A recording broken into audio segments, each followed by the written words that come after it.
الحمد لله رب العالمين والصلاة والسلام على سيد الأنبياء والمرسلين وعلى آله وصحبه أجمعين. أما بعد فأعوذ بالله من الشيطان الرجيم. بسم الله الرحمن الرحيم. ومن الناس من يقول آمنا بالله وباليوم الآخر وما هم بمؤمنين يخادعون الله والذين آمنوا وما يخدعون إلا أنفسهم وما يشعرون في قلوبهم مرض فزادهم الله مرضا ولهم عذاب أليم بما كانوا يكذبون. وإذا قيل لهم لا تفسدوا في الأرض قالوا إنما نحن مصلحون ألا إنهم هم المفسدون ولكن لا يشعرون. وإذا قيل لهم آمنوا كما آمن الناس قالوا أنؤمن كما آمن السفهاء ألا إنهم هم السفهاء ولكن لا يعلمون. وإذا لقوا الذين آمنوا قالوا آمنا وإذا خلوا إلى شياطينهم قالوا إنا معكم إنما نحن مستهزئون الله يستهزئ بهم ويمدهم في طغيانهم يعمهون.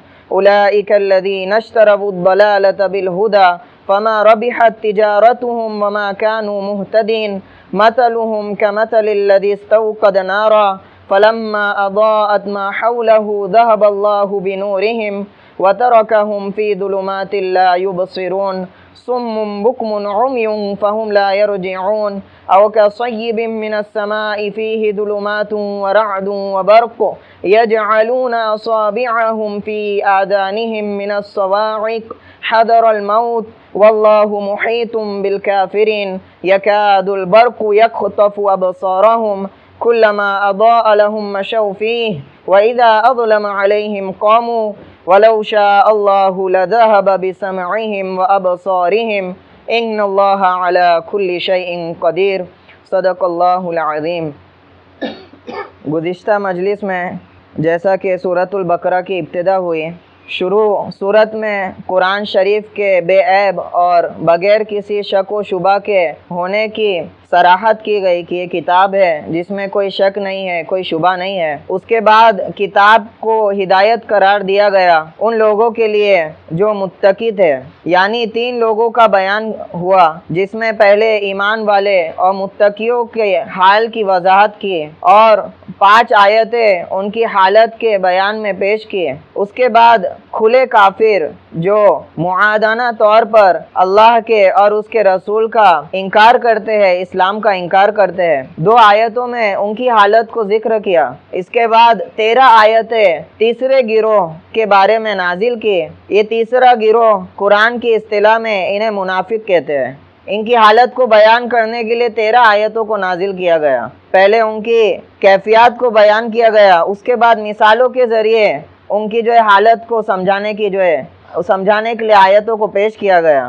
چنانچہ ایمان والے تھے تو وہ تو اللہ پر ایمان لاتے ہیں، اسلام پر ایمان لاتے ہیں، تو مختصر میں ان کی حالت کو بیان کیا گیا. ان کی وعدے انعامات جو ان کو ملنے والے ہیں اس کو بیان کیا گیا. جو کھلے کافر تھے ان کو 2 آیتوں میں بیان کر دیا گیا. البتہ ایسے لوگ جو لبادہ تو اسلام کا پہنے ہوئے تھے، مسلمانوں کا پہنے ہوئے تھے، لیکن باطنی طور پر کفر ان کے دلوں میں پیوست ہو چکا تھا، ایسے لوگوں کا حال چونکہ مشتبہ تھا. ایسے لوگوں کی پہچان کیا تھی؟ دشوار تھی کہ انہی نمازیوں میں سے نماز پڑھنے والے لوگ تھے اور مسلمانوں سے کلام کرنے والے، ان کے ساتھ اٹھنے بیٹھنے والے لوگ تھے. تو ان کی اوصاف کو بیان کرنے کے لیے تھوڑی طوالت اختیار کی گئی. چنانچہ 13 آیتیں ان کے اوصاف کے بارے میں نازل کی گئی. چنانچہ اللہ تعالیٰ فرماتے ہیں وَمِنَ النَّاسِ مَن يَقُولُ آمَنَّا بِاللَّهِ وَبِالْيَوْمِ الْآخِرِ وَمَا هُمْ بِمُؤْمِنِينَ. اور لوگوں میں سے کچھ ایسے بھی ہیں جو کہتے ہیں ہم ایمان لائے اللہ پر اور قیامت کے دن پر، اور وہ ہرگز مومن نہیں. پہلے ان کے دعوے کو اللہ تعالیٰ نے نقل کیا کہ دعویٰ کیا ہے ان کا، تو دعویٰ یہ کرتے ہیں آمنا باللہ وبالیوم الآخر، کہ ہم اللہ پر ایمان لاتے ہیں اور آخرت کے دن پر بھی ایمان لاتے ہیں. لیکن چونکہ اللہ تعالیٰ کو ان کے دلوں کا حال معلوم تھا تو اللہ تعالیٰ نے صراحت سے ان کے ایمان کی بالکل سے نفی کر دی اور فرمایا وما ہم بمؤمنین، یہ ہرگز ایمان والے نہیں ہیں. اسی طرح سورہ منافقون میں آتا ہے کہ اذا جاءک المنافقون قالوا نشهد انک لرسول اللہ، کہ منافق جب آپ کے پاس آتے ہیں تو کہتے ہیں کہ ہم گواہی دیتے ہیں کہ آپ جو ہے اللہ کے رسول ہیں۔ واللہ یشہد ان المنافقین لکاذبون، اللہ گواہی دیتا ہے کہ منافق کیا کہہ رہے ہیں؟ جھوٹ کہہ رہے ہیں۔ یہ زبانوں میں تو ایمان کے کلمات ہیں لیکن دل ان کا متنفر ہے، دل ان کا منکر ہے۔ تو اسی طرح اللہ تعالیٰ نے جو ہے ان کے ایمان کی نفی کر دی، وما ہم بمؤمنین، کہ ان کے دل کو ایمان سے کوئی سروکار نہیں ہے۔ اسی طرح جو دعویٰ تھا، جیسا کہ بیان کیا گیا کہ سورۃ البقرہ مدینہ میں نازل ہوئی، اور اس سے جو مخاطب تھے یہ منافقوں کا وجود، یہ مکہ کی حیات میں آپ صلی اللہ علیہ وسلم کے ان کا وجود نہیں تھا۔ مکہ میں منافقوں کا معاملہ نہیں تھا، بلکہ مکے میں تو ایمان والے اپنے ایمان کو چھپا کر کفار کے ساتھ جو ہے شامل تھے، تاکہ ان کو ان کے ایمان کی خبر نہ پتہ چل جائے اور وہ ان کو اذیت نہ دے۔ البتہ اس طرح کا منافقانہ معاملہ نہیں تھا۔ جو کفار تھے وہ علی الاعلان کیا کر رہے تھے؟ عناد کر رہے تھے۔ مدینہ میں جب آپ صلی اللہ علیہ وسلم کی آمد ہوئی اور لوگوں نے اس اسلام پر جو ہے اپنے ہاتھوں کو جو ہے پیش کیا، اس وقت بڑے بڑے سرداران جیسے عبداللہ بن ابی ابن سلول جو رئیس المنافقین کہا جاتا ہے، اور بنو اوس اور خزرج، یہ دونوں قبیلے جو ہے اس کو جو ہے مانتے تھے اور اس کی پیروی کرتے تھے۔ اور یہاں تک کہ آپ صلی اللہ علیہ وسلم کی آمد سے پہلے یہ ایسی شخصیت تھی کہ اس کی ذات پر تمام لوگ متفق ہو چکے تھے۔ قریب تھا کہ اس کی سرداری کا اعلان کیا جائے، قریب تھا کہ اس کی سرداری کا۔ اب اس میں آپ صلی اللہ علیہ وسلم کی آمد ہوتی ہے اور اسلام کی آمد ہوتی ہے، جو ہر طرح کی ملکیت اور بادشاہیت کو ختم کر کر اللہ کے حکم کو نافذ کرنے کی بات کرنے لگا۔ تو ایسے لوگوں کو اپنی سرداری کے زائل ہونے کا کیا ہو گیا؟ اندیشہ ہو گیا۔ اپنے آنکھوں سے دیکھنے لگے کہ ان کا اقتدار ان کے ہاتھوں سے جو ہے چھوٹتا جا رہا ہے۔ اب مخالفت کرے تو کرے کیسے؟ مخالفت کرے تو اب پورے لوگ ماننے والے ہیں، مقابلہ کرنے کی سخت نہیں ہے اور تصدیق پر دل راضی نہیں ہے۔ تو ان لوگوں نے منافقت والا جو ہے رویہ جو اختیار کیا، زبان سے جو ہے کہا کہ بھائی ہم تو جو ہے آپ ہی کے ساتھ ہے اور اسلام لے کر آئے ہیں، لیکن دل پر وہ بغض اور وہ حسد کا بیج جو ہے ڈال کر اس کو پرورش کرتے رہے، اس کو بڑھاتے رہے۔ اسی طرح نفاق کس کو کہتے ہیں؟ ابن کثیر میں اظہار الخیر و اسرار الشر، خیر کو ظاہر کرنا اور شر کو چھپا لینا، خیر کو ظاہر کرنا اور شر کو چھپا لینا۔ تو یہ ان لوگوں کا حال تھا کہ خیر خواہی کو ظاہر کرتے تھے کہ ہم تو مسلمانوں کے خیر خواہ ہیں، جیسا کہ آگے کی آیتوں میں صراحت سے آئے گا، لیکن دلوں میں بغض اور حسد تھا۔ اسلام کے قلعے کو کما کرنے کی تدبیریں بنایا کرتے تھے، یہود کے ساتھ شریک ہو کے منصوبے باندھا کرتے تھے۔ تو یہودیوں میں ان کا جو ہے وجود زیادہ ہوا، پلا بڑھا۔ یہود کے اکثر بڑے بڑے جو تھے علماء کرام، جو اہل کتاب کے تھے، علماء سو، انہوں نے اس طرح کا رویہ اختیار کیا، اور جیسا کہ ابھی بیان ہوا عبداللہ ابن سلول اور اس کے جو رفقا تھے، یہ سارے لوگوں نے اس طرح کا رویہ اختیار کیا۔ اصل مخاطب اس سے یہود ہے، جنہوں نے جو ہے نفاق کو جو اختیار کیا۔ آگے فرما رہے یخادعون اللہ والذین آمنوا، کہ دغا بازی کرتے ہیں اللہ سے اور ایمان والوں سے، اور دراصل کسی کو دغا نہیں دیتے۔ وما یخدعون الا انفسهم، مگر اپنے آپ کو۔ وما یشعرون، اور ان کو اس کا احساس بھی نہیں ہوتا، سمجھتے بھی نہیں ہیں۔ تو ان کا گمان تھا کہ یہ ایمان والوں کو دھوکہ دے رہے ہیں اور اللہ کے رسول صلی اللہ علیہ وسلم کو دھوکہ دے رہے ہیں، جیسا کہ ابھی آیت پیش کی سورہ منافقون کی۔ آتے تھے آپ صلی اللہ علیہ وسلم کے پاس اور جو اقرارات کرتے تھے، قسمیں کھاتے تھے بڑی بڑی کہ ہم جو ہے ایمان والے ہیں، اسی عذر کی وجہ سے ہم نہیں آ پائے، اور آپ کی جو ہے تکمیل، بڑی بڑی قسمیں کھاتے تھے۔ تو آپ صلی اللہ علیہ وسلم جو ہے ان کو ان کے قسم کے حوالے کر دیتے تھے، ان کے ظاہر کو قبول کر لیتے تھے، باطن کو اللہ کے حوالے کر دیتے۔ تو انہوں نے سوچا کہ یہ دھوکہ دے گے کس کو؟ ایمان والوں کو، اور آپ صلی اللہ علیہ وسلم کو، ان کو جو ہے سازش رچے گے، ان کے ساتھ مکر و فریب کرے گے۔ مفسرین فرماتے ہیں کہ اللہ کے رسول اور ایمان والوں کے ساتھ دھوکہ دھڑی کا معاملہ کرنا، اس کو اللہ تعالیٰ نے اپنے ساتھ دھوکہ دھڑی کے معاملہ کرنے کی طرف فرمایا کہ رسول کو دھوکہ دینا اور رسول کے ساتھ اس طرح کا منصوبہ بنایا، گویا کہ اللہ کے ساتھ جو ہے منصوبہ سازی کر رہے ہیں، اللہ کو دھوکہ دینے کی کوشش کر رہے ہیں۔ اس لیے جو صیغہ لا یخادعون اللہ مبالغے کے لیے آتا ہے باب مفعلت، کہ اللہ کو دھوکہ دینا چاہ رہے ہیں اور ایمان والے کو۔ ظاہر ہے کہ یہ بھی سمجھتے تھے یہ ساری باتیں کہ اللہ کو ہم دھوکہ نہیں دے سکتے، لیکن اللہ کے برگزیدہ بندے اور اللہ کے پیغمبروں کے ساتھ اس طرح کی سازشیں رچنا، یہ گویا کہ اللہ کے ساتھ دشمنی کا اعلان کرنا ہے۔ چنانچہ حدیث میں آتا ہے من آدن ولیًا فقد آذنتہ بالحرب، کہ جو میرے ولی اور میرے برگزیدہ بندے کے ساتھ اس کو ایذا رسانی پہنچاتا ہے تو گویا کہ وہ مجھ سے دشمنی کا اعلان کرتا ہے۔ نیک صالح لوگوں کے ساتھ عناد رکھنا، بغض رکھنا، یہ گویا کہ اللہ کے ساتھ دشمنی ہے۔ حدیث کی بہت ساری اس کی نظائر ہے، آپ دیکھیں گے۔ اسی طرح آپ سے نے فرمایا ہے کہ تم یا تو اہل علم بنو، عالم بنو، یا طالب علم بنو، یا علم والوں سے محبت رکھنے والے بنو، اس کے علاوہ چوتھی قسم کے نہ بنو، یعنی ان سے بغض رکھنے والے۔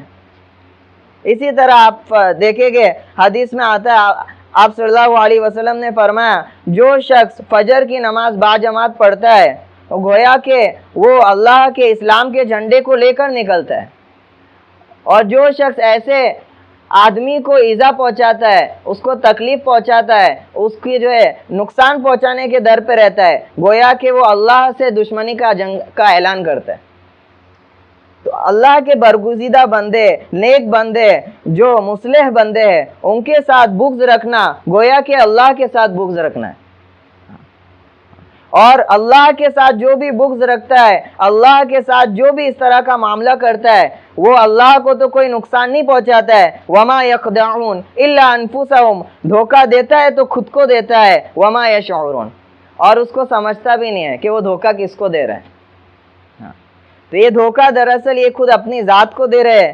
اللہ تعالیٰ دھوکہ دھڑی سے پاک ہے، لیکن ان کے مقابلے میں جس طرح یہ معاملہ کر رہے تھے اس کے مقابلے میں اللہ تعالیٰ نے جو ہے اس طرح کی تعبیر استعمال کی۔ اللہ کا ان کا دھوکہ دینے کا مطلب یہی ہے کہ اللہ تعالیٰ ان کو جو ہے ان کے کفر اور ان کے نفاق میں ڈھیل دیتے چلے جا رہے ہیں، اور تاکہ ان کا گناہ اور سنگین ہو جائے اور جو ہے پختہ ہو جائے، اور اس کے بعد یک با یک اللہ کی پکڑ ان کے جو ہے آ کر پکڑ لے۔ تو گویا کہ یہ خود کو ہی دھوکہ دے رہے ہیں اور خود کا ہی نقصان کر رہے ہیں۔ فی قلوبہم مرض فزادہم اللہ مرضا، یہ وہ لوگ ہیں جن کے دلوں میں مرض ہے، بیماری ہے۔ فزادہم اللہ مرضا، پھر بڑھا دی اللہ نے ان کی بیماری، ان کے دلوں میں مرض۔ اللہ تعالیٰ نے ارشاد فرمایا کہ مرض ہے، مرض کہتے ہیں اصل میں جسمانی بیماری کو مرض کہا جاتا ہے، کہ جسم کا اس کی طبعی اعتدال والی حالت سے نکل جانا، اس کو مرض کہتے ہیں۔ یعنی جسم میں جو چیزیں انسان کی صلاحیت کے لیے، اس کی قوت کے لیے ضروری ہے، ان میں سے کوئی چیز کا گھٹ جانا یا بڑھ جانا اس آدمی کو کیا کر دیتا ہے؟ بیمار کر دیتا ہے۔ یہ تو جو ہے پرانی تعبیرات ہے، ہمارے جدید زمانے میں سمجھنا آسان ہے۔ شوگر جو ہے سب کے خون میں ہوتا ہے، لیکن وہ شوگر کا بیلنس جو ہے اگر بڑھ جائے تو کیا ہو جاتا ہے؟ آدمی بیمار ہو جاتا ہے، اور کم ہو جائے تو کیا ہو جاتا ہے؟ تب بھی بیمار ہو جاتا ہے۔ اسی طرح آدمی کے اندر جو اجزاء ہے جن سے بنا ہے، ان کا مناسب مقدار میں ہونا کیا ہے؟ ضروری ہے۔ اگر اس میں کمی زیادتی ہوئی تو آدمی کی طبیعت بگڑنے لگتی ہے، طبیعت اور صحت میں اثر پڑتا ہے۔ یہاں پر جو مرض ہے وہ روحانی مرض کا بیان ہے، یہاں پہ جسمانی مرض مراد نہیں ہے۔ فی قلوبہم مرض، ان کے دلوں میں مرض ہے، یعنی نفسیاتی ایسے گندے مادے ان کے اندر ہے، اور رذائل ہے، برے اخلاق ہے، برے جذبات ہے، جس نے ان کی روح کو بیمار کر رکھا ہے، جس نے ان کی روح کو۔ فزادہم اللہ مرضا، اور اللہ کیا کر رہا ہے؟ ان کے مرض کو بڑھاتا چلا جا رہا ہے۔ کیوں؟ کیونکہ انہوں نے جو ہے اس مرض کی اصلاح کرنے کی کوشش نہیں کی، حق کو واضح ہونے کے باوجود اس کی جو ہے مخالفت کرتے رہے، تو اللہ نے بھی کیا کیا, ان کے مرض کو بڑھاتے چلے گئے. یہاں پہ مرض سے مراد مفسرین فرماتے ہیں ان کی بد اعتقادی تھی, یعنی کفر تھا جو وہ دل میں چھپائے ہوئے تھے, آیتوں کا انکار جو وہ کیا کرتے تھے. تو اللہ تعالیٰ ان کے مرض کو بڑھاتے چلے گئے. اس کا مطلب یہ کہ آیتیں نازل ہوتی تھی, یہ اس کا کیا کرتے تھے, انکار کرتے تھے. تو کفر کا مرض ان کے دل میں تھا. تو فزادہم اللہ مرضا, اللہ تعالیٰ آیتوں پہ آیتیں نازل کرتے رہے اور ان کا کفر اور کیا ہوتا گیا, بڑھتا گیا. اور بعض حضرات کہتے ہیں مرض سے مراد حسد ہے, جو ایمان والوں کے تئیں تھے, کہ ایمان والوں سے بغض اور حسد تھا. بظاہر تو خوش ہوتے تھے, ان کو دکھاتے تھے, لیکن ان کی ترقی سے مدینے میں اسلام کے آنے کے بعد اسلام کی جو نشو نما ہو رہی تھی اس سے حسد اور بغض رکھتے تھے. اور اللہ تعالیٰ ایمان والوں کو ان کی اطاعت اور نیک عملی کی وجہ سے کامیابی کے نئی نئی زینے پر چڑھاتے جا رہے تھے. تو ان کا حسد کو اللہ تعالیٰ بڑھاتے چلے جا رہے تھے. تو وہی فزادہم اللہ مرضا, تو اللہ تعالیٰ نے کیا کیا, ان کے مرض کو بڑھاتے چلے گئے. وَلَهُمْ عَذَابٌ عَلِيمٌ بِمَا كَانُوا يَكْذِبُونَ, اور ان کے لیے عذاب ہے دردناک اس بات پر کہ جھوٹ کہتے ہیں. ان کے لیے دردناک عذاب ہے یہاں فرمایا منافقوں کے لیے. اور اس سے پہلے جو کافروں کا حال بیان کیا تھا اس میں فرمایا وَلَهُمْ عَذَابٌ عَظِيمٌ. تفسیر کے حلقے میں بیٹھنے کے لیے ایک بڑا مفید نسخہ ہے کہ آدمی جو ہے قرآن کو اپنے ہاتھ میں لے کر بیٹھے, تاکہ آیتوں کی تفسیر جب وہ سنے تو ان آیتوں کو دیکھ کر اس کو کیا کرے, مطابقت جو ہے کرتا رہے. اور پھر نماز میں یا تلاوت میں جب وہ آیتیں پڑھے گا تو معنوں کا استحضار اس کے لیے آسان ہو جائے گا. اسی طرح جو لوگ آن لائن سنتے ہیں ان سے بھی جو ہے درخواست ہے کہ جب وہ سنیں اس بات کو تو ہاتھ میں قرآن لے لیں, تاکہ آیتوں کے ساتھ ساتھ جو ہے اس کے معنی کو سن کر آیتیں مستحضر ہو جائے, دماغ میں بیٹھ جائے. تو اس لیے فرمایا کہ وَلَهُمْ عَذَابٌ عَلِيمٌ, کافروں کے متعلق فرمایا تھا ان کے لیے بڑا عذاب ہے, اور یہاں پہ فرمایا علیم ہے یعنی دردناک عذاب ہے. علیم کہتے مؤلم کو یعنی جو بہت زیادہ دردناک ہو, عظیم کہتے بڑے عذاب کو. تو علیم عظیم کے بنسبت زیادہ سختی کا اظہار کرتا ہے کہ عظیم عذاب تو ہوئے گا, اس کے ساتھ دردناک عذاب بھی ہوگا. علیم بما کانوا یکذبون, کیوں جھوٹ کہتے تھے. یہ بڑا باریک نقطہ ہے اس آیت میں ارشاد فرمایا, اس کی اور تشریح کریں گے کہ جھوٹ کی بنا پر جو ہے ان کا جو سبب بتایا ان کے لیے دردناک عذاب ہے وہ ان کے جھوٹ کہنے کی وجہ سے, کہ دل میں تو ان کے کفر تھا, بغض تھا, اور ظاہر انہوں نے اس کو نہیں کیا, ظاہر ایمان کو کیا. اسی طرح آیت میں فرماتے وَاجْتَنِبُوا الرِّجْسَ مِنَ الْأَوْثَانِ فَاجْتَنِبُوا قَوْلَ الزُّورِ, کہ بت پرستی سے بچو, وَاجْتَنِبُوا قَوْلَ الزُّورِ, اور جھوٹ بات سے بچو. بت پرستی اور جھوٹ کو جو ہے ملایا گیا, ان کو جو ایک ساتھ ذکر کیا گیا. تو جھوٹ بولنا ہی ان کا کفر کا سبب بنا. جھوٹ بولنا ہی کیا بنا, کفر کا سبب بنا. اگر یہ اپنے اسلام کو ظاہر نہ کرتے, کفر کو ظاہر کرتے, تو کس میں شمار ہوتا ان کا, کفر میں شمار ہوتا. تو ان کے اصلاح کی کوشش کی جاتی, ان پر تبلیغ کی جاتی, ان کے شک و شبہات کو دور کرنے کی کیا کی جاتی. ہو سکتا ہے کہ ان کے کفر کا کیا ہو جاتا, علاج ہوتا اور ایمان سے یہ مشرف ہو جاتا. لیکن انہوں نے جھوٹ کہہ دیا, جھوٹ کی وجہ سے علاج ہی ان کا کیا ہو گیا, بند ہو گیا. تو ان کی ہدایت کی راہوں کو ان نے اپنے اوپر کیا کر دیا, بند کر. تو یہ جھوٹ سبب بنا ان کے کفر کا, جھوٹ سبب بنا کیا, کفر کا. اسی طرح ایک ہوتا ہے نفاق اعتقادی اور ایک ہوتا ہے نفاق عملی. یہاں پہ آپ دیکھیں کہ پہلی والی آیت میں اللہ تعالیٰ نے ان کے جو قول کو نقل کیا, وہ قول تھا وَمِنَ النَّاسِ مَن يَقُولُ آمَنَّا بِاللَّهِ وَبِالْيَوْمِ الْآخِرِ. بس اتنا ہی انہوں نے کہا کہ منافق کہتے تھے کہ ہم اللہ پر ایمان لاتے ہیں اور آخرت کے دن پر ایمان لاتے ہیں. بڑے چالاک تھے, یہ نہیں کہا کہ ہم اللہ کے رسول پر ایمان لاتے ہیں, کیونکہ یہود کا ایمان آخرت کے دن پر اور اللہ پر تو پہلے سے تھا. تو انہوں نے جو قول تعبیر استعمال کی وہ بھی اسی اعتبار سے کہ آپ سے پر تو ہم ایمان نہیں لاتے, ان کی شریعت پر, اللہ پر ایمان لاتے. اور اس سے یہ بھی سمجھ میں آتا ہے کہ جھوٹ کتنا سنگین گناہ ہے, کہ وہ اتنے نفاق میں تھے تب بھی انہوں نے جھوٹ کا ارتکاب کرنے سے اپنے آپ کو کیا کیا, بچایا, اور قول کو اپنے کیا ہے ظاہر پر رکھنے کی کوشش کی. ہاں لیکن یہ ان کی ناکام کوشش تھی. اصل میں تو سب سے بڑے جھوٹے یہی ہو گئے کہ اپنے دلی جو جذبات تھے اس کو چھپا کے اس کے خلاف ظاہر کیا. تو بما کانوا یکذبون کہ جھوٹ کی وجہ سے ان کو دردناک عذاب ہوگا. میں کہہ رہا تھا نفاق کی دو قسمیں ہیں, نفاق اعتقادی اور نفاق عملی. نفاق اعتقادی کا مطلب یہ ہوتا ہے جس نفاق کا ذکر یہاں ہے, جس منافقوں کا, کہ ان کے اعتقاد میں نفاق ہے, اعتقاد میں کفر ہے اور ظاہر کس کو کر رہے ہیں؟ ایمان کو. اسی طرح ہوتا ہے ایک نفاق عملی جس کو مجازی بھی کہتے ہیں. جیسا کہ حدیث شریف میں آپ صلی اللہ علیہ وسلم نے فرمایا 3 خصلتیں ایسی ہے جو منافق کی خصلت ہے. جو کس کی خصلت ہے؟ منافق کی خصلت ہے. اذا وعد اخلف, جب وعدہ کرتا ہے تو کیا کرتا ہے؟ خلاف ورزی کرتا ہے. اذا قال کذب, جب کوئی بات کہتا ہے تو جھوٹ کہتا ہے. اور جب اس کے پاس امانت رکھی جاتی ہے تو خوانا, کیا کرتا ہے؟ خیانت کرتا ہے. تو وہاں پہ محدثین یہی فرماتے ہیں کہ اگر کوئی ایمان والا اس جیسے اعمال میں اور ان اعمال کا ارتکاب کرتا ہے, گناہوں کا ارتکاب کرتا ہے, تو وہاں پر جو نفاق مراد ہے وہ نفاق عملی مراد ہے. کیا مراد ہے؟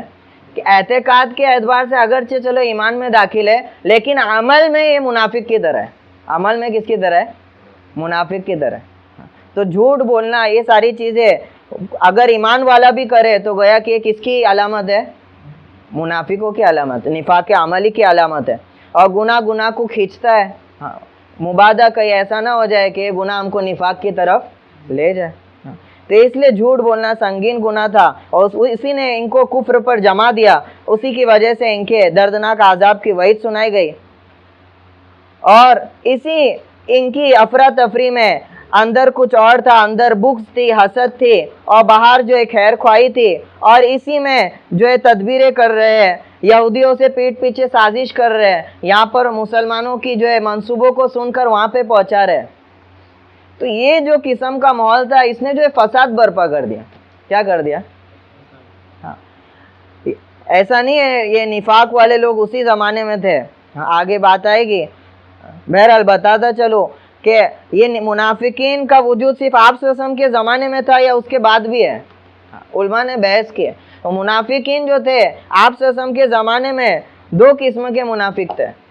ایک تو وہ منافق تھے جن کے متعلق نفاق کی خبر اللہ تعالیٰ نے وحی کے ذریعے دے دی, جن کے متعلق نفاق کی خبر اللہ تعالیٰ نے وحی کے ذریعے دے دی. اور دوسرے وہ منافق تھے جن کے عمل نے ظاہر کر دیا کہ وہ کیا ہے, یعنی ایسا عمل ان نے ظاہر کیا جو اسلام کے خلاف ہے.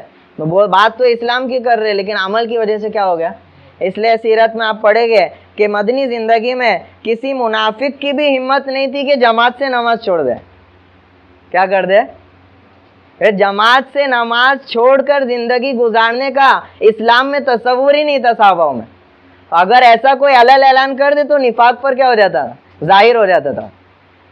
تو ایک تو عمل ہے, عمل کے ذریعے سے کیا ہوتا ہے. تو پہلے قسم کا جو نفاق ہے اس کا دروازہ آپ صلی اللہ علیہ وسلم کے جو ہے بات ختم ہو گیا کیونکہ وہی کا سلسلہ آپ پر کیا ہو گیا.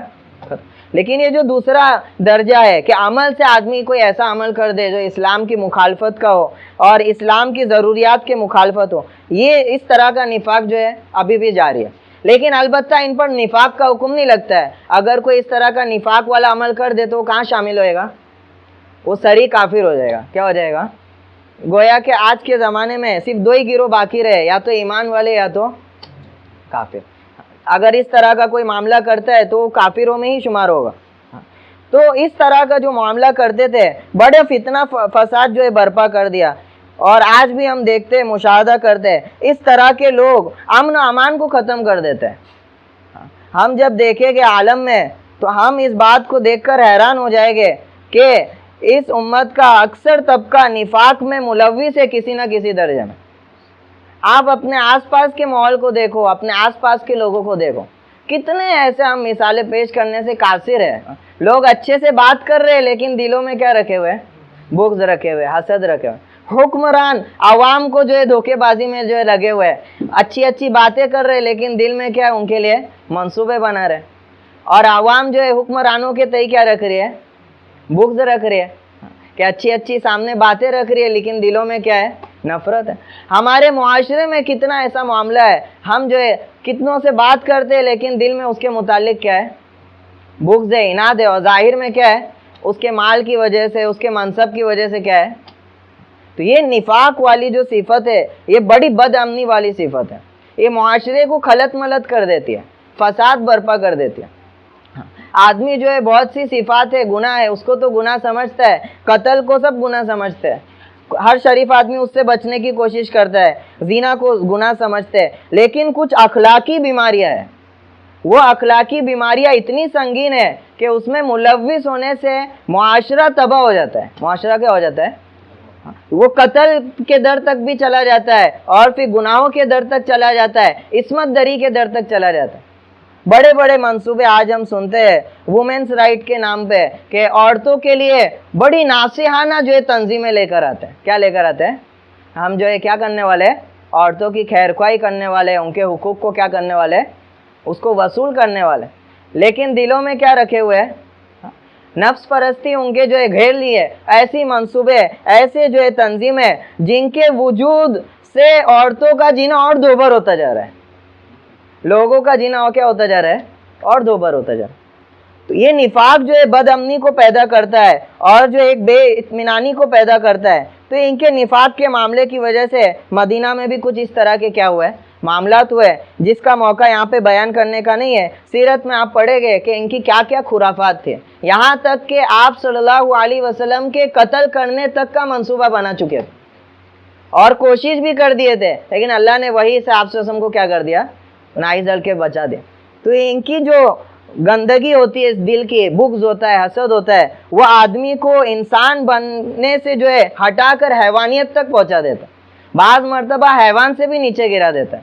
آدمی حسد کے چشمے میں اتنا جو ہے اندھا ہو جاتا ہے.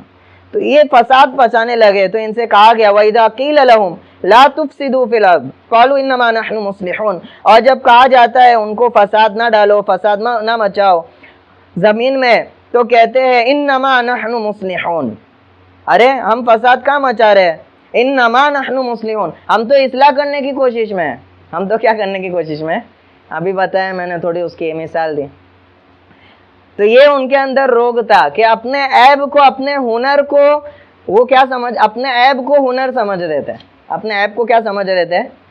ہنر سمجھ. ارے ہم تو اصلاح کر رہے ہیں. اسی طرح کہتے ہیں کہ ہم یہ محمد صلی اللہ علیہ وسلم کے ماننے والے جو ہے اور یہود جو ہے ان کے درمیان صلح کرنے کے در پر ہے, ہم صلح کرانا چاہتے ہیں. ہر چیز کو جو ہے جواز کے حد تک جو ہے لا کے دیتے تھے. آپ صلی اللہ علیہ وسلم کے جو ہے ارادوں میں جو ہے عیب تلاش کرتے رہتے. ارے محمد جو ہے بیکار میں یوں ہی جو ہے دشمنی موڑ رہے سب سے, اور جو ہے تمام کفار سے, اور جنگ میں کس کو لے کے جائے گے؟ ہم کو. ان کے جو ہے منصوبوں سے, ان کے جو عزائم سے تکلیف کس کو ہونے والی ہے؟ اس طرح کی جو ہے پھوٹ ڈالنے والی باتیں کرتے ہیں.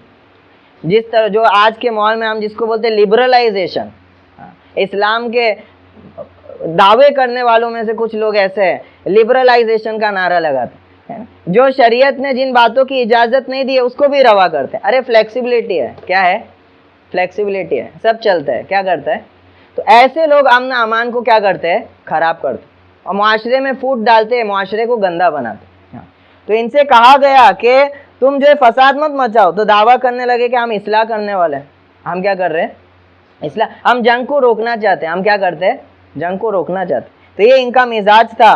تو الا انہم هم المفسدون, اللہ تعالیٰ نے اعلان کیا, الا بہت کان کھول کر اور غور سے سن لو, انہم هم المفسدون ولکن لا یشعرون, کہ فساد تو یہی لوگ مچا رہے ہیں, ولکن لا یشعرون, یہ سمجھ رہے نہیں ہیں اس کو, یہ سمجھ رہے نہیں ہے. فساد مچانے والے یہی ہے. تو اگرچہ منافق لوگ جو کام کر رہے تھے وہاں, اس کو وہ فساد کی نیت سے نہیں کر رہے تھے. ان کے اعتقاد میں, ان کے گمان میں کیا کر رہے تھے؟ وہ اچھی نیت سے کیا کر رہے تھے, ان کا اپنا جو ہے ذاتی رائے تھی. لیکن آدمی کا فساد مچانا اور صلح مچانا, اس کا تعلق اعتقاد سے نہیں ہے, اس کا تعلق عمل سے ہے. اس کا تعلق کس پر ہے؟ اگر عمل فاسد رہے گا تو نیت کتنی بھی اچھی کیوں نہ ہو, وہ کیا مچائے گا؟ فساد مچائے گا. اور عمل اگر درست ہے تو کیا ہوئے گی؟ صلح مچائے گا. اگر ایسی بات کو مان لیا جائے تو کوئی چور اور ڈاکو بھی اپنے آپ کو مفسد نہیں بولے گے. وہ بولے کہ ہم کیوں کرتے ہیں, ہم کو ضرورت ہے, ہمارے پاس کوئی اور وسائل نہیں ہے, ہم غریبوں کو صدقہ دیتے ہیں, کیا بولے گے؟ تو کوئی جرم باقی رہے گا؟ سب اپنے آپ کو کیا سمجھے گے؟ مسلح سمجھے گے بڑے بڑے لوگ. تو وہی پتہ ہے کہ بھئی یہ ان کے فساد اور اصلاح کا معاملہ جو ہے وہ عمل سے ہے. جو عمل یہ کر رہے وہ کیا ہے؟ فساد پھیلانے والا ہے. اس لیے فرمایا گیا, تھوڑا اس کو سمجھانے کے لیے, بزرگوں کی بات ہے, بیوقوف سے دوستی مت کرو. بیوقوف سے, بیوقوف کس کو کہتے ہیں؟ جسے یہ علم نہ ہو کہ نفع کیسے پہنچاؤ اور نقصان کیسے پہنچاؤ. آگے فرماتے ہیں کہ بیوقوف سے دوستی مت کرو کہ وہ تجھے نفع پہنچانا چاہے گا تب بھی نقصان پہنچا دے گا. تو یہ بیوقوف تھے, عقل ان کی ناقص تھے, سوچ رہے تھے کہ ہم کیا کریں گے, اللہ رسول سے بڑھ کر ہماری کیا ہے عقل ہے, ہم جو ہے ساری چیزوں کو سنبھالیں گے. ہاں, تو انہوں نے اس کے بجائے کیا کر دیا, اور فساد پھیلا دیا. تو آگے ان کی بیوقوفی کا ذکر بھی ہے, ابھی جیسے پڑھوں گا. اللہ تعالیٰ فرماتے یہی فساد مچانے والے لیکن سمجھتے نہیں ہے. وَإِذَا قِيلَ لَهُمْ آمِنُوا كَمَا آمَنَ النَّاسُ قَالُوا أَنُؤْمِنُ كَمَا آمَنَ السُّفَهَاءُ. ان سے کہا جاتا ہے بھئی ایمان لاؤ, کما امن الناس, جیسا کہ لوگ ایمان لائے. قالوا انؤمن, تو کہتے ہیں کیا ہم ایمان لے آئے, کما امن السفہاء, جس طرح یہ بیوقوف لوگ ایمان لے کے آ رہے. ان کو بیوقوف نظر آتے تھے. کون؟ صحابہ, جو آپ صلی اللہ علیہ وسلم کی ہر بات کو سمعنا و اطعنا کر کے کیا کر دیتے ہیں, اپنی خیر اور بھلائی سمجھ کے اور فلاح سمجھ کر اس پر کیا ہو جاتے ہیں, عمل پیرا ہو جاتے. تو ان کو کیا سمجھ رہے تھے ان لوگ؟ بیوقوف ہیں. تو اصل میں بیوقوف کون تھے؟ یہ خود تھے جنہوں نے اللہ اس کے رسول پر اعتماد نہیں کیا اور خود کے لیے قبر کھود دی. اللہ فرماتے الا سن لو انہم السفہاء, یہی لوگ ہیں جو بیوقوف ہے, ولکن لا یعلمون, لیکن اس کا علم نہیں رکھتے.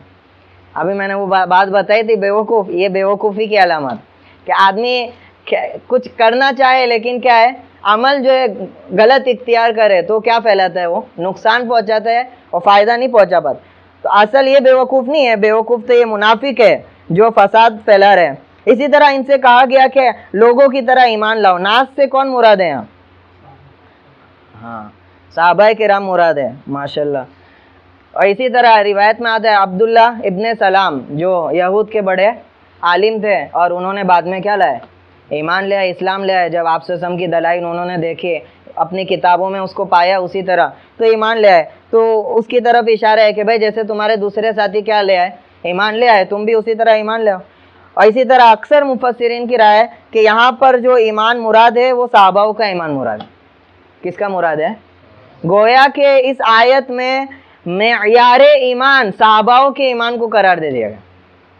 اب کوئی آدمی نیا اعتقاد لے کر آئے قرآن اور حدیث کو لے کر, اس کو توڑ مروڑ کر کہ میرا یہ نیا عقیدہ ہے, یہ قرآن اور حدیث سے ثابت ہے, تو اس کی بات کا اقرار اور اس کی بات کی تصدیق نہیں.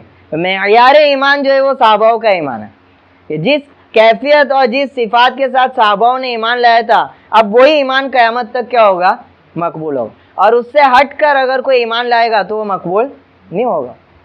جیسا کہ ابھی میں نے اوپر بتایا تھا کہ انہوں نے جھوٹ کہا. انہوں نے کیا کہا؟ بما کانوا یکذبون. جھوٹ کیسے کہا؟ انہوں نے تو کیا ہے, اللہ پر اور آخرت کے دن پر ایمان لانے کی بات کی تھی اور وہ تو مانتے بھی ہیں. تو جھوٹ کیسے ہو گیا؟ جھوٹ اسی وجہ سے ہو گیا کہ کسی نہ کسی درجے پر ایمان لانا کافی نہیں ہے. اگر منمانی طور پر ایمان لانے کی بات کی جائے تو یہ تو اہل ہنود جو ہمارے ہندو بھائی ہے وہ بھی جو اس طرح ایمان رکھتے ہیں کہ پرمیشور کون ہے, ایک ہے. اور اسی طرح قیامت کا تصور تو ان کے بھی جو ہے کتابوں میں پاتال کے نام سے جو ہے کہ ایک ایسا دن آئے گا جو کیا آئے گا, سب مر جائے گے اور پھر دوبارہ. تو کسی نہ کسی درجے پہ اپنے حساب سے ایمان لانا یہ کافی نہیں ہے. اگر کوئی ایسا لاتا ہے تو وہ جھوٹ بولتا ہے. ایسا اگر ایمان لا کے وہ ایمان کا دعویٰ کرتا ہے تو کیا ہے, بلکہ ایمان وہ مطلوب ہے جس طرح اللہ اور اس کے رسول نے اور تمام پیغمبروں نے کیا کیا, دعویٰ کیا. دیکھیے آپ, یہ اللہ پر ایمان لانے کی بات کرتے ہیں لیکن دوسری جگہ یہود عزیر علیہ السلام کو اللہ کا بیٹا سمجھتے تھے. تو یہ منمانی والی کیا کر رہے ہیں, باتیں کر رہے ہیں. تو اللہ پر ایمان لانے بھی نہیں والے بھی نہیں ہے, اپنی منمانی کے اعتبار سے ایمان لائے. اسی طرح قیامت پر ایمان لانے کی باتیں کر رہے لیکن کیا ہے, اپنے آپ کو کیا قرار دے رہے ہیں, ہم پر عذاب نہیں ہونے والا, ہم انبیاء کی اولاد ہیں. نحنو ابناء اللہ و احباہ لن تمسنا النار الا ایاما معدود. اگر ہو بھی گیا تو بہت تھوڑی دیر کے لیے ہم کو دیکھے ہم کو چھوڑ دے گے. ہم لوگ کیا ہے, انبیاء پیغمبروں کی اولاد. تو یہ دیکھیے یہاں پہ بھی خلط ملط کر دیا. تو اس طرح اپنی منمانی سے کسی اسلامی عقیدے پر اعتقاد رکھنا یہ عقیدہ جو ہے معتبر نہیں ہے، بلکہ جس طرح اس عقیدے کو نبیوں نے اور اللہ کی کتاب نے بیان کیا اس طرح ایمان لانے سے آدمی کیا ہوگا؟ ایمان والا شمار ہوگا۔ وہی معیار یہاں پہ ذکر کر دیا کہ معیار ایمان جو ہے وہ صحابہ کا ایمان، قیامت تک اب جو ایمان معتبر ہوگا وہ انہی کا ایمان معتبر ہوگا۔ اور آگے فرمائے وَإِذَا لَقُوا الَّذِينَ آمَنُوا قَالُوا آمَنَّا، اور جب ان کو کہا جاتا تھا یہ اس طرح کی جو باتیں ہے کہ ہم جو ہے یہ بیوقوفوں کی طرح ایمان لائے، یہ جو بات ہے یہ بظاہر یہ عام ایمان والوں سے نہیں کہتے تھے، ایمان والوں میں سے جو کمزور تھے، نچلے درجے کے تھے تھوڑا معاشی اعتبار سے، اور اس طرح جو ہے معاشرے میں اتنے ان کا پکڑ نہیں تھی، ان لوگوں سے یہ ہیکڑی کر کے بات کرتے تھے۔ منافقوں کا معاملہ یہ تھا۔ اور جو مضبوط قسم کے اثر رسوخ رکھتے ہیں، ابو بکر رضی اللہ عنہ، عمر رضی اللہ عنہ، ان سے جو ہے سنبھل کے جو ہے ان کی جو ہے چاپلوسی کر کے بات کر، اور جو یہ ایسے ایمان والے تھے کمزور قسم، ان سے جو ہے بڑی جو ہے تکبرانہ جو ہے باتیں کرتے تھے اور نقص نکالتے تھے آپ سسم کی باتوں میں، اس طرح کے جو ہے نعوذ باللہ حرکت کرتے تھے۔ تو یہ بھی بظاہر ان سے ہی کہتے تھے کہ ہم جو ہے ان بیوقوفوں کی طرح ایمان نہیں لائے گئے۔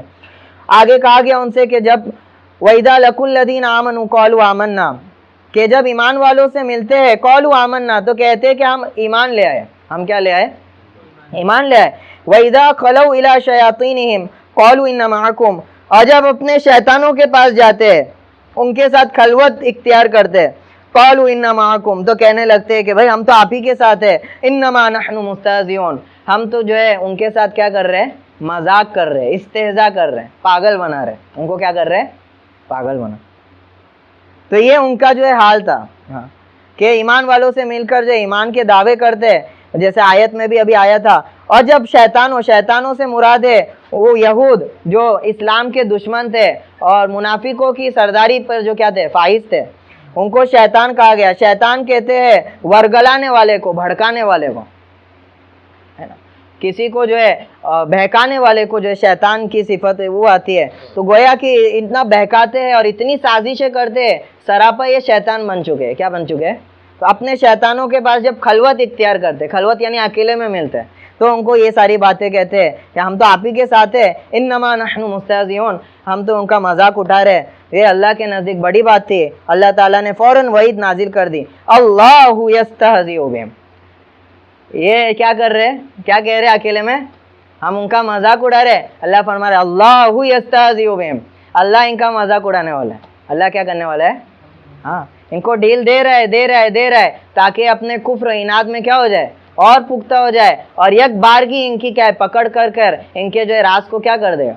فاس کر دے اور ذلیل و خوار کر دے گا۔ وَيَمُدُّهُمْ فِي طُغْيَانِهِمْ يَعْمَهُونَ، اور ان کو ان کی سرکشی میں اور چھوٹ دیتے جا رہا ہے کہ وہ حالت یہ ہے کہ عقل کے اندھے مارے پھر رہے ہیں، یعمہون،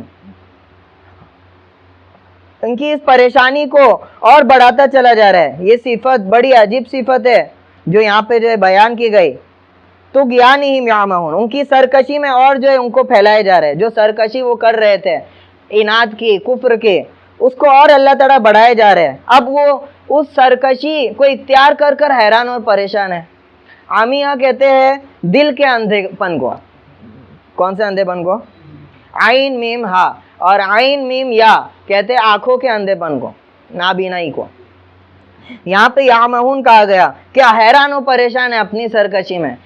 تو یہی وہ صفت ہے جو وحی کا انکار کرنے کے بعد آدمی کو جو ہے لاحق ہوتی ہے۔ الحمدللہ ہم جو ہے وحی کا اقرار کرتے ہیں، وحی کو مانتے ہیں، ہم نے تسلیم کر لیا کہ ہمارا بنانے والا کون ہے؟ اللہ ہے۔ ہمارے نبی کون ہے؟ تمام تصورات، تخیلات اور تمام شک و شبہات اور وہ اضطراب کی کیفیت سے دلوں کو کیا کر دیا؟ ایمان والے کو اللہ نے پاک صاف کر دیا، نجات دے دیا۔ اور وہی جو اس وحی کو نہیں مانتا ہے تو حقیقت کی تلاش میں حیران پھرا پڑتا ہے، اور جو ہے حقیقت کی تلاش میں مارا پھرتا ہے، لیکن حقیقت اس کو نہیں ملتی۔ دیکھیں کہ آپ بڑے بڑے سائنسداں جو ہے حقیقت کو تسلیم نہیں کرتے اور خدا کی جو ہے وحدانیت کو تسلیم نہیں کرتے، پوری زندگی جو ہے تھیوریز کو جو ایکسپلور کرنے میں کیا چلے جاتی ہے؟ اس میں ڈسپریشن میں بھی آ رہے ہیں اور پھر حیران پریشان ہو رہے ہیں، کبھی اطمینان حاصل نہیں ہوتا ہے دلوں کو۔ تو ایمان والوں کو کتنی بڑی نعمت اللہ تعالیٰ نے ایمان کے ذریعے دی، ان کے قلب کو ثبات دیا۔ جو بھی وحی کا انکار کرتا ہے اس کی زندگی اسی افراتفری میں چلے جاتی ہے۔ حیران مارا پھرا پھر رہا ہے حقیقت کی تلاش میں، لیکن حقیقت کیا ہے اس کے سامنے کھل نہیں رہی ہے، اس کی اسی سرکشی کی وجہ سے۔ آگے آیت پر جو ہے بات ختم کریں گے، اس کے بعد جو تمثیل ہے انشاءاللہ اس کو اگلے ہفتے لے گئے۔ اولئک الذین اشتروا الضلالۃ بالہدی فما ربحت تجارتہم وما کانوا مہتدین، یہی وہ لوگ ہیں کہ جنہوں نے گمراہی کو خرید لیا ہدایت کے عوض میں، فما ربحت تجارتہم، سو نافع نہ ہوئی ان کی سوداگری، وما کانوا مہتدین، اور نہ ہی یہ راہ پانے والے ہیں۔ عرب کا جو پیشہ تھا وہ خاص طور پر تجارت کا تھا۔ کیا تھا؟ ان کا جو معاش کا ذریعہ تھا عربوں کا، وہ میجر طور پہ کیا تھا؟ جیسا لإلاف قریش میں آپ پڑھے گئے رحلۃ الشتاء والصیف، سفر کیوں کرتے تھے وہ؟ تجارت کے پیش نظر، کبھی شام کا کر رہے، یمن کا کر رہے۔ آدمی کے قوم کے معاملات کی وجہ سے اس کے زبان پر بھی اثر پڑتا ہے۔ جیسے آج کل امریکہ جو ہے اس میں جو ہے آگے ہے ٹریڈ وغیرہ میں، اور جو ہے ویسٹرن کنٹریز آگے ہے، تو اس معاملے کا اثر زبان میں بھی پڑتا ہے۔ تو وہ معاملات تجارت کا زیادہ کرتے تھے، تو اس کی اصطلاح کو جو ہے باتوں میں بھی کیا کرتے تھے؟ استعمال کر لیتے تھے، کہ کسی چیز کو دے کر کسی چیز کو لے لینا، یا کسی چیز کو کسی چیز پر ترجیح دینا، کیا کرنا؟ اس کو پریفر کرنا، اس کو وہ تجارت سے کیا کرتے تھے؟ تعبیر کرتے تھے، گویا کہ اس نے یہ چیز کو بیچ کے کیا کر دیا؟ دوسری چیز لے لیا۔ تو اللہ تعالیٰ فرما رہے ہائے افسوس، ان کو تو تجارت کرنے کا بھی سلیقہ نہ آیا، تجارت بھی کی تو کئی چیز کی دی؟ ہدایت دے کے گمراہی لے لیا، ہدایت دے کے کیا کر لیا؟ سونا جو تھا ان کے پاس، سونے ہیرے جواہرات، وہ دے دیا، اس کے مقابلے میں کیا لے لیا؟ پتھر لے۔ اللہ تعالیٰ میں ہائے افسوس، ان کو تجارت کا سلیقہ بھی نہ آیا، ان نے جو ہے گمراہی لے لی ہدایت کو دے کر۔ فما ربیت، بڑے گھاٹے کا سودا کر دیں، بڑے کہ جو ہے راہ پانے والے نہیں ہیں، جو یہ راہ پانے والے نہیں ہے۔ آگے ان کی اسی حالت کو مثالوں کے ذریعے جو ہے بیان کیا گیا، اور بڑی باریک اور دقیق مثالیں ہیں، اور اللہ تعالیٰ کے کلام کا کمال ہے کہ اتنی باریکی سے نفس انسانی کو اس میں بیان کیا گیا ہے کہ کوئی مخلوق اس طرح بیان کرنے سے جو ہے اس پر عاجز ہے اور جو ہے قادر نہیں ہے۔ دو مثالوں میں ان کی حالت کو بیان کیا گیا ہے۔ انشاءاللہ اگلی مجلس میں اس میں ہم شروع کریں گے۔ اللہ تعالیٰ جو کچھ ہم نے کہا ہے سنا ہے اس پر عمل کرنے کی توفیق نصیب فرمائے، ہم کو قرآن کے فیض سے مستفید فرمائے۔ اللہم صلی علی محمد صلی اللہ علیہ وسلم، جز اللہ عنا محمد ما هو اہلہ صلی اللہ علیہ وسلم، لا الہ الا انت سبحانک انا کنا من الظالمین، جز اللہ عنا محمد ما هو اہلہ صلی اللہ علیہ وسلم۔ اللہم انت السلام ومنک السلام، تبارکت یا ذا الجلال والاکرام۔ اللہم انت ولینا فاطر السماوات والارض، انت ولینا فی الدنیا والآخرہ، توفنا مسلمین والحقنا بالصالحین۔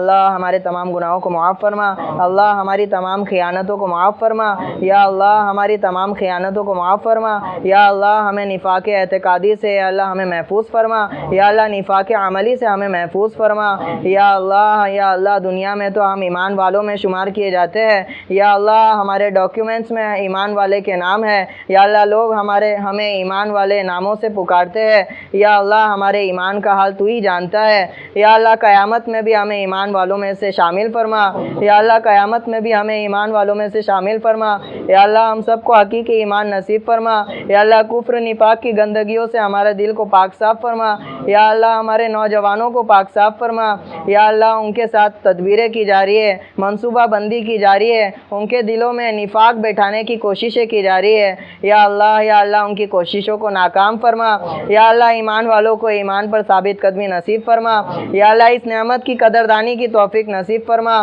یا اللہ اہل اسلام کو ایمان کی داعی اور دعوت دینے کی توفیق نصیب فرما، یا اللہ اہل باطل کو ایمان کی دعوت دینے کی ہم سب کو توفیق نصیب فرما، یا اللہ قرآن کی برکات سے ہم سب کو مالا مال فرما، قرآن والا بنا کر اپنے سامنے یا اللہ حشر فرما، یا اللہ قرآن والوں میں ہمارا شمار فرما، یا اللہ قرآن کی حفاظت کرنے والا ہم کو شمار فرما، قرآن کو اللہ دوسروں تک پہنچانے والا ہم کو شمار فرما، یا اللہ جو کچھ کہا گیا ہے سنا گیا ہے یا اللہ اللہ جو کوئی بھی غلطی اور خطا ہوئے یا اللہ اپنے فضل سے اسے معاف فرما، یا اللہ اس سلسلے کو ہماری ہدایت کا ذریعہ بنا، یا اللہ عالم کی ہدایت کا ذریعہ بنا، یا اللہ ہماری تمام دعاؤں کو قبول فرما، جو پریشان حال ہے ان کے پریشانیوں کو دور فرما، جو بیمار ہے یا اللہ ان کو شفا یابی فرما، جو مقروض ہے ان کے قرض کی ادائیگی کے فیصلے فرما، یا اللہ جو شادی شدہ بے جوڑے ہیں یا اللہ ان کی غیب سے شادی کے اللہ انتظامات فرما، خرافت والی تقریبات کرنے سے ان کی حفاظت فرما، یا اللہ سادگی کے ساتھ سنت طریقے پر ہر عمل کرنے کی ہم سب کو توفیق نصیب فرما۔